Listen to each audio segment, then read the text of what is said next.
Hey, sixth graders, part two. We're going to read more of the crossover. And again, to kind of tell you the same work we're doing for today, your second assignment for today would be just like yesterday's or Tuesday's, is after listening to me read, I want you to think of one more question about a word or a phrase that you still have. So what would you like to know more about? Like, for instance, I'm not going to do that in the video, but I actually went in and looked at Filthy McNasty is a real song by Horace Silver and his jazz group. And in class, we're going to listen to it. I recommend you checking that out on your own. Is head out and, just listen to it because it gives you a context that this is real stuff that's being pulled in. All right. So that being said, let's get to the book. Okay. Where is it? There we go. All right. So we are right after, if you just remember, we finished on Tuesday with Jordan. We met his brother and he loves MJ, who's Michael Jordan. Okay, here we go. Michael Jordan, Jordan Bell. See that connection? On the way to the game, I'm banished to the back seat with JB, who only stops playing with my locks when I slap him across his bald head with my jockstrap. That's disgusting. If you know what a jockstrap is, it's like what you athletes wear it as men do because it keeps things tight. Let's just say that. Okay. 5 reasons I have locks. 5. Some of my favorite rappers have them. Lil Wayne, 2 Chainz, and Whale. Again, more names if you know them or not. 4. They make me feel like a king. 3. No one else on the team has them. And 2. It helps people know that I am me and not JB. But mostly because 1. Ever since I watched the clip of Dad posterizing that 7-foot Croatian center on ESPN's Best Dunks Ever, soaring through the air, his long twisted hair like wings carrying him high above the rim, I knew one day I'd need my own wings to fly. So think about what kind of hair you might have. He's talking about locks. Mom tells Dad that he has to sit in the top row of the bleachers during the game. You're too confrontational, she says. Filthy, don't forget to follow through on your jump shot, Dad tells me. JB tells Mom, we're almost in high school, so no hugs before the game, please. Dad says, you boys ought to treasure your mother's love. My mom was like gold to me. Yeah, but your mom didn't come to all of your games, JB says. And she wasn't the assistant school principal either, I add. So there you go, Mom's the assistant principal. She'd be like the Mrs. Buckwald of our school. Imagine having your mom. Conversation. Dad, do you miss playing basketball, I ask.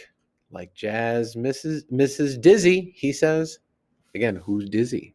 Might have to look. Just so you know, it's Dizzy Gillespie. Huh? Like hip-hop Mrs. Tupac, Filthy, he says. Oh, but you're still young. You could probably still play, right? My playing days are over, son. My job now is to take care of this family. Don't you get bored sitting around the house all day? You could get a job or something. Filthy, what's all this talk about a job? You don't think your old man knows how to handle his business? Boy, I save my basketball money. This family is fine. Yeah, I miss basketball a lot. And I do have some feelers out there about coaching. But honestly, right now, I'm fine coaching this house and keeping up with you and your brother. Now go get JB so we won't be late to the game, and coach benches you.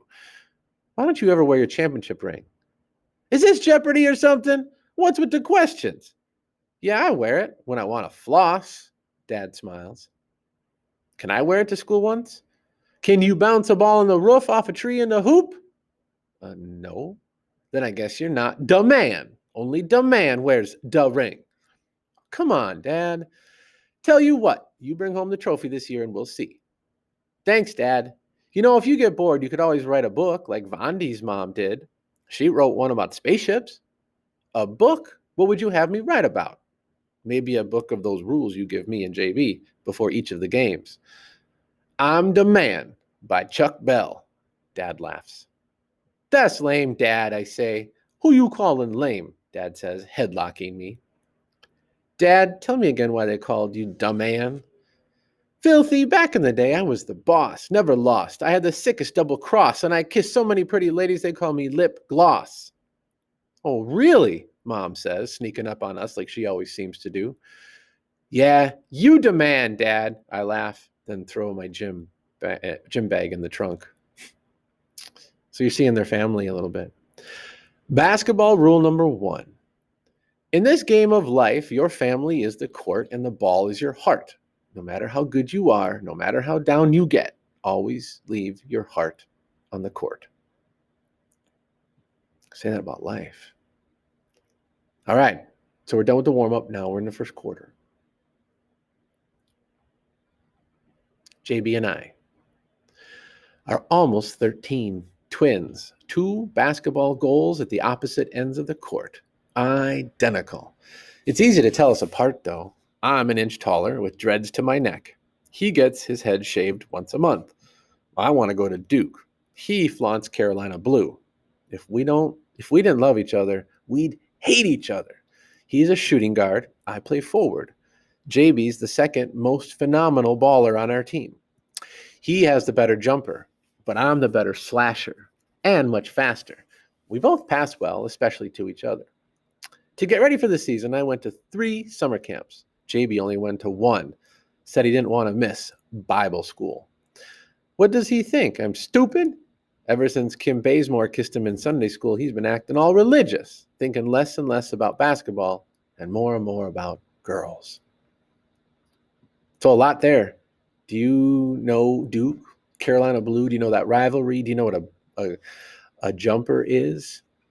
It's a jump shot where you jump. You know what a shooting guard is or a forward? If you play basketball, yes. If you don't, their positions on the court. At the end of warm-ups, my brother tries to dunk. Not even close, JB. What's the matter? The hoop too high for you? I snicker, but it's not funny to him, especially when I take off from center court. My hair like wings, each lock lifting me higher and higher like a 747 zoom, zoom! I throw down so hard the fiberglass trembles. Booyah! Dad screams from the top row. I'm the only kid on the team who can do that. The gym is a loud, crowded circus. My stomach is a roller coaster. My head a carousel. The air heavy with the smell of sweat, popcorn, and the sweet perfume of mothers watching sons.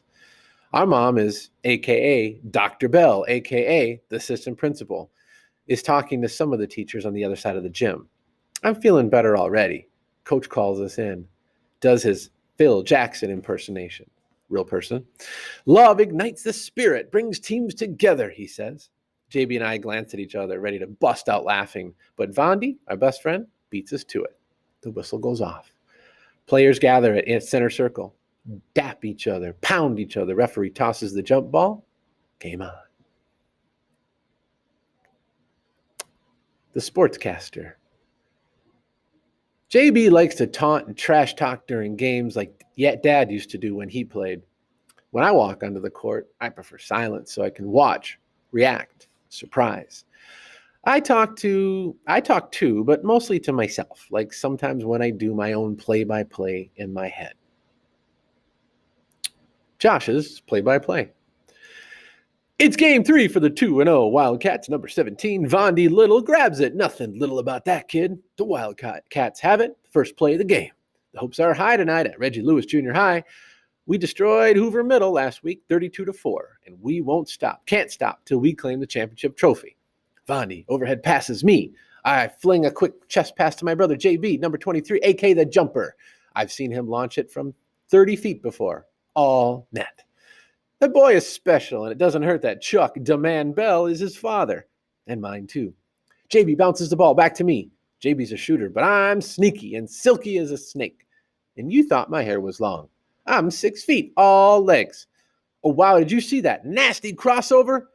Now you see why they call me filthy. Folks, I hope you got your tickets because I'm about to put on a show. Crossover. A simple basketball move in which a player dribbles the ball quickly from one hand to the other. As in, when done right, a crossover can break an opponent's ankles. As in, Darren Williams' crossover is nice, but Allen Iverson's crossover was so deadly he could have set up his own podiatry practice. As in, Dad taught me how to give a soft cross first to see if your opponent falls for it, then hit him with the hard crossover. We'll end with this one. The show.